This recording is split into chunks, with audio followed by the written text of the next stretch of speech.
Sur 150 km de piste, plus personne dans les villages. Le seul civil que nous rencontrons en 2h30 de trajet, c'est André.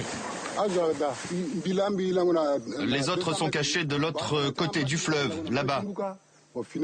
J'ai entendu des voitures passer, le bruit du moteur. Je voulais juste m'assurer qu'il n'y avait pas de danger. Le danger, pour lui comme pour beaucoup dans le pays, ce sont les ex-rebelles de la Seleka. Depuis leur coup d'État, il y a 7 mois, ils s'attaquent au village, pillent, brûlent, violent et tuent. Se cacher est alors la seule solution pour survivre. Il faut marcher 2 km, s'enfoncer dans la forêt, pour arriver à ce campement de fortune. Revenez, ce n'est rien, ce sont des journalistes. Un à un, ils sortent des bois. Certains sont armés, pas pour autant rassurés. On souffre pour le moment. On dort très mal, on mange très mal. C'est pas possible. Qu'est-ce qu'ils vous font les Seleka exactement qui vous poussent à fuir dans les... Ils nous tirent sur nous comme des animaux. Nous sommes des animaux pour le moment. Si on trouve... Là, ils sont là-bas, ils n'ont pas besoin de nous voir comme ça. Dès qu'ils nous voient, directement, on tire sur toi. Sur nous. Une quarantaine de personnes, une douzaine d'enfants, se toient pour seul abri. Pour seul repas, du maïs ou quelques légumes cueillis dans les champs. Aucun médicament. Il y a bien un camp de déplacés à Bosangoa, à quelques kilomètres. Mais pour eux, c'est hors de portée. On a écouté ça dans la radio qu'il y a des jeunes qui sont venus, mais on ne peut pas sortir. Quand on sort, si les Seleka nous voient, ils nous tirent sur nous. Donc on n'a pas le moyen, même la possibilité pour sortir. Ils sont près de 400 000 dans tout le pays à vivre dans ces conditions.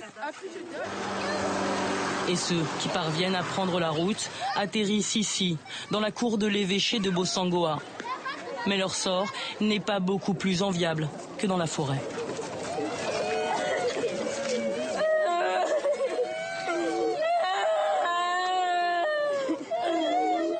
Un homme vient de mourir, un de plus. Ici, 6 décès par jour, en moyenne.